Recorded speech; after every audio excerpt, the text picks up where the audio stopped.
दो चीजों को याद रखिए, गौदान और एकादशी। श्रीमद वल्लभाचार्य जी ने मायावत का खंडन करा था जगन्नाथपुरी में, और श्रीमद वल्लभाचार्य जी ने कहा था एकादशी मरने के बाद मत दो, एकादशी जीते जी दो।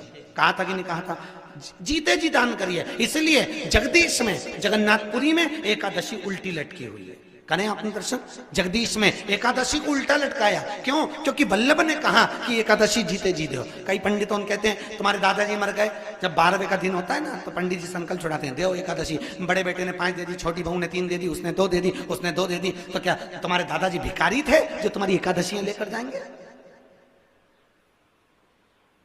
और तुम कौन होते हो दादाजी को एकादशी देने वाले? तुमने कौन सा इतने पुण्य कर लिए जो तुमने एकादशी दे दी?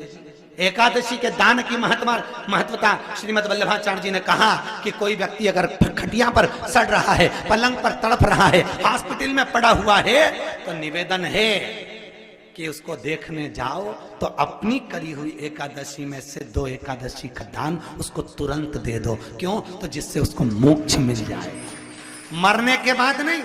क्योंकि मरने के बाद तो वो 10वें के दिन, गरुड़ पुराण में लिखा है 10 दिन तक जीवात्मा घर की अटारी पे रहती है। कितने दिन? 10 दिन। 10 दिन के बाद जीवात्मा चली जाती है। कहां जाती है? उसको जहां जाना है। 3 दिन में उसको भोग भोगना पड़ता है जीवात्मा को। 3 दिन नरक का भोग भोगती है, उसके बाद स्वर्ग का भोग भोगती है। 18 दिन में ये प्रोसेस पूरी हो जाती है। कितने दिन? 18 दिन। 18 दिन के बाद में उस जीवात्मा को धान के खेत में पटका जाता है। किसके खेत में? धान के, चावल के खेत में। इसलिए कहते हैं एकादशी के दिन चावल मत खाओ। कहते कि नहीं कहते? और क्या कहते हैं? द्वादशी के दिन चावल खाना जरूरी है। एकादशी का पालना करना है तो द्वादशी को चावल का 1 ग्रास खाओ, तब द्वादशी को चावल खाओगे तो एकादशी लगेगी। चावल नहीं खाओगे तो एकादशी नहीं लगेगी। द्वादशी को चावल खाना जरूरी है। क्यों कहते हैं? क्योंकि धान के खेत में जीव को छोड़ा जाता है, उस धान के खेत में, चावल के खेत में जीवात्मा रहती है। उसको चिड़िया खाती है तो चिड़िया के रूप में जन्म लेता है, मनुष्य खाता है तो मनुष्य के रूप में जन्म लेता है। इसलिए एकादशी के दिन चावल नहीं खाया जाता, क्योंकि एकादशी के दिन हम चावल खाएंगे तो जीव हत्या का दोष लग जाएगा। फिर कब खाना है? द्वादशी के दिन। द्वादशी के दिन क्यों खाया जाता है? क्योंकि हम एकादशी के व्रत करे रहते हैं, और पहला घासा जब चावल का खाते हैं तो अपनी करी हुई एकादशी का पुण्य, जितने जीव हमारे मुंह में जाते हैं उनको उसका पुण्य मिल जाता है, और उनका फिर जन्म नहीं होता, वो तर जाते हैं, उनको एकादशी का भाग मिल जाता है।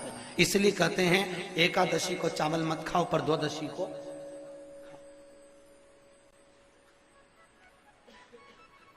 खाइए। 10 दिन तक जीवात्मा है, और आपने एकादशी कब दान दी? बोलो जम के। 12वें के दिन, 13वें के दिन आपने एकादशी का दान दिया, वो मिली उनको। यहाँ इसको शुक्ल एकादशी भी कहते हैं,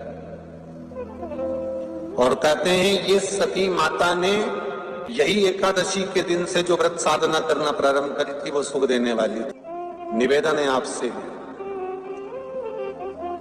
कोई कार्य अटक रहा है, तकलीफ आ रही है, दुख है, लक्ष्मी नहीं आ रही, परेशान हो, 108 बेलपत्र की, जो बेलपत्र होते हैं उसकी, इसको छेद तो करते नहीं है सुई से, बेलपत्र की डंडी को बांधते जाओ 108 बेलपत्र की माला बना लो, और माला बनाकर भगवान शंकर के गले में, शंकर के शिवलिंग को जो चढ़ा देता है उसकी मनोकामना भगवान शंकर पूरी कर देते हैं। अट्ठा एकादशी 108 बेलपत्र की माला बनाकर शंकर भगवान को समर्पित करी जाती है। माता लक्ष्मी ने भगवान विष्णु को पाने के लिए तुलसी की माला बनाकर समर्पित करी थी, जैसे सती ने शिव को पाने के लिए, कामना को पूर्ण करने के लिए। शास्त्र कहता है घर के बुजुर्गों को, घर के बड़ों को, जेठ जेठानी हो, सास ससुर हो, घर में जो तुम्हारी उम्र से बड़ा हो, उसको आज पीला फूल या पीली चने की दाल या पीला वस्त्र, कुछ भी पीली सामग्री आज घर के बड़ों को देना चाहिए। क्यों देना चाहिए? तो शिव महापुराण की कथा कहती है कि जो शुक्ल पक्षी की एकादशी के दिन पीली वस्तु का दान दे देता है, घर के किसी ब्राह्मण को देने नहीं जाना, किसी मंदिर में देने नहीं जाना, आपके ही घर में, आपके ही घर के बड़ों को किसी भी पीली चीज का दान कर सकते। फूल हो, मिठाई हो, कोई अनाज हो, कोई वस्त्र हो, पीली वस्तु का दान दे दो। क्यों होगा? क्या होगा उससे?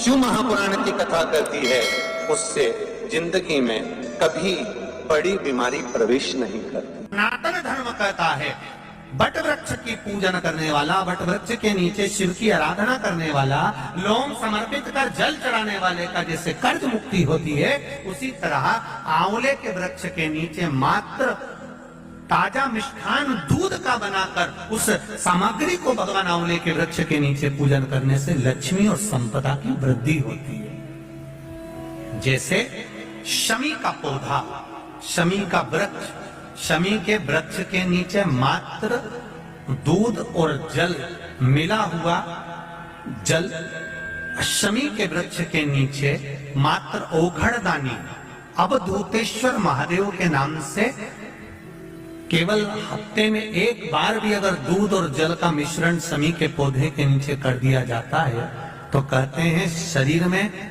बड़ी से बड़ी अगर बीमारी है, कहीं कैंसर जैसा रोग है या किडनी लीवर जैसा रोग है, कोई भी तकलीफ, कोई गांठ अगर शरीर में हो गई है तो शमी के वृक्ष के नीचे दूध का जल थोड़ा सा हफ्ते में एक बार अवधूतेश्वर महादेव के नाम से समर्पित कर देने से रोग का निवारण होने लगता है, रोग थम जाता है और आगे नहीं बढ़ पाता और उसका इलाज चालू हो जाता है। सुख का अनुभव।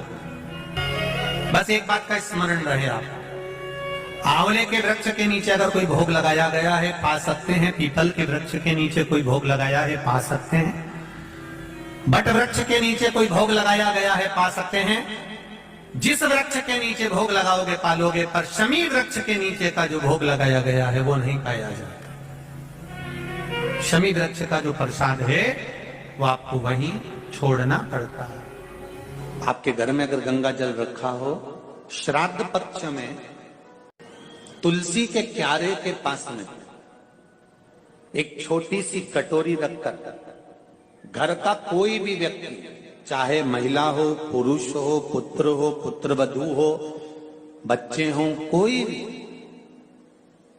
हथेली में गंगा जल लेकर अपने पूर्वजों का स्मरण कर और वो गंगा जल काशी विश्वनाथ के नाम से अपने पूर्वजों का नाम लेकर वो कटोरी में अगर 5 बार या 7 बार छोड़ देता है तो उसके पूर्वजों को पिंडदान और तर्पण की जरूरत नहीं पड़ती, उनको मोक्ष प्राप्त हो जाता है।